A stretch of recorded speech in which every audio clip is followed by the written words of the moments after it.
Everything around us, the world, the culture, the people, tends to apply power and strength, independence and intelligence.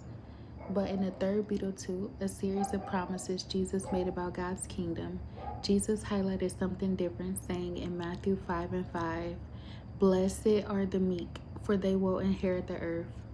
The English word meek comes from the Greek word phaes. It means gentle, humble, or submissive, modest, mild, or unpretentious.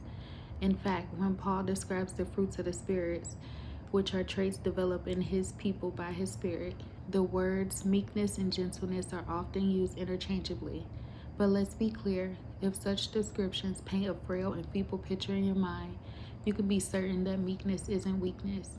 Meekness is strength under control, is power submitted to God's authority. Now, if meek isn't a word that you use to describe yourself, that's okay. Jesus wasn't speaking to those who had it all together, and he isn't expecting a perfect version of us either.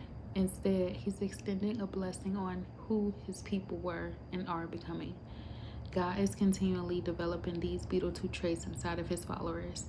He's refining, sanctifying, and transforming us to be more and more like him. In scripture, Jesus himself is called meek, but as you probably know, he was far from passive, apathetic, or a pushover. Instead of relying on his own power, like summoning legions of angels to avoid hanging on that cross, he leaned into God's strength and restrained his limitless power. Jesus' upside down kingdom will be packed with those who harness their strength for God's glory and who humble themselves at his feet.